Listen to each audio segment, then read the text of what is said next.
polls, one poll called the Roper poll. The results were extrapolated and sent to over 150,000 American GPs, medical practitioners, that basically said it's almost at epidemic proportions. They estimate that up to 4 million Americans may have had an alien abduction experience, as they believe. And then you've really got to wonder, why is the nature of it so deceptive? You know, if they're really here to help us, as some of these contacts claim, you know, why do they go around acting deceptively? Why do they stealthily abduct people in the middle of the night? And, you know, when I say it was confronting, there was some subject matter that was particularly disturbing. You know, people claim they've been taken onto a spaceship and probed in all parts of their bodies. There are sexual encounters. There seems to be some sort of almost ritual abuse that's going on.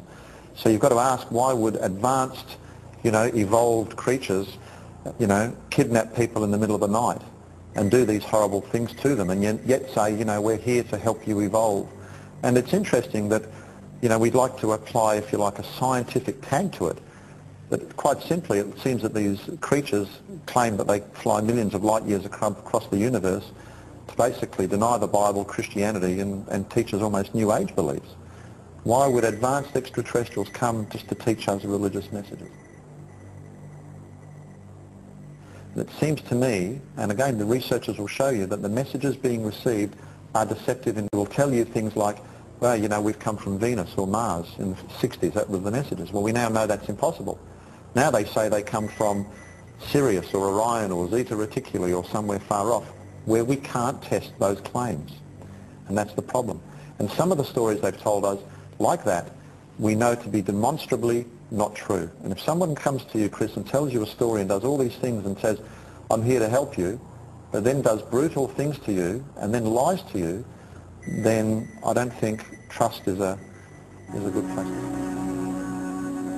In his book, Flying Saucer Pilgrimage, Bryant Reeves summarizes his findings in this statement. From our analysis, the teachings of the space beings appear to support many of the principles taught in Oriental philosophy by seers of the Far East. UFO researcher John Weldon then offers this question. How credible is it to think that literally thousands of genuine extraterrestrials would fly millions of light years simply to teach New Age philosophy, deny Christianity, and support the occult? And why would the entities actually possess and inhabit people just like demons do if they were really advanced extraterrestrials? Bud Hopkins has written several books on UFOs, including Missing Time and Intruders.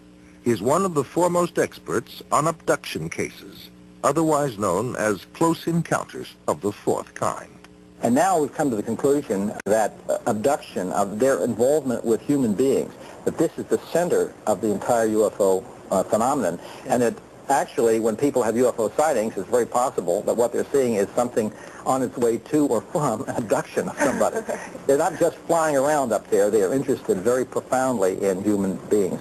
Whitley Strieber claims to have been abducted by alien beings on more than one occasion and wrote of his experiences in his best-selling book, Communion. I've had, since I wrote Communion, over 55,000 letters from people around the world who've had this similar things that think they have happened to them, and we still get about 200 a week. The Intruders Foundation and the Fund for UFO Research show that 1 out of every 50 American adults, 3.7 million people, indicate that they may have had an abduction experience with an unidentified flying object. I think one of the most scariest things was when the UFO followed him from work, and he noticed it going above his car.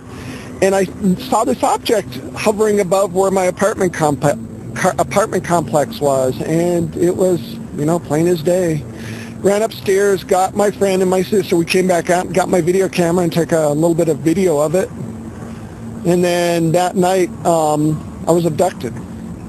They took me against my will. My first experience was almost polite, though. It wasn't, and I've had other experiences that were absolutely terrifying. So, you know, there's a mix. Close encounters of the fourth kind are by far the most frightening. Those who claim to have been abducted by aliens and taken against their will. Perhaps the most famous case was that of Betty and Barney Hill. Their story began on the night of September 19, 1961, as they were returning to their New Hampshire home from a vacation in Canada. They saw a distant point of light, which seemed to move erratically. As it moved closer, it became more intense. Betty Hill remembers. This craft left the top of the mountain, came out of the highway, and stopped in midair. Barney took the binoculars and started out of the car in an attempt to identify the craft. And as he did this, he saw a group of figures standing in the windows looking down at him. One was saying to him, "Don't be afraid. Keep looking, stay there. Don't be afraid. No harm's going to come to you, but stay there." And the craft started to descend. And Barney ran back to the car, saying we had to get out of there. They were going to capture us. And we took off speeding down the highway. They made it home without further incident. But in the days and months that followed, they experienced nightmares, flashbacks, and extreme anxiety. They were also unable to account for more than 2 hours between the time they first encountered the UFO and the time they reached home. Where had the missing time gone? What had happened? They sought out a psychiatrist, and through hypnosis, Betty and Barney Hill narrated a tale much stranger than the one that had been lodged in their conscious minds, being able to offer a detailed description of her alien abductors. They were all shot. The leader, I would say, was my height, or just a little taller than I am, and I'm 5 foot, with a bald, no hair, no eyebrows, no eyelashes, and no earlobes, no ear, we could say. Very large eyes, very small, flat nose, thin slit for men. Betty Hill said that they were most interested in human sexuality and that they communicated through a form of telepathy that sounded like a voice loud and clear inside their heads. John Keel is a world-renowned expert with unidentified flying objects and has written numerous books and articles on the subject.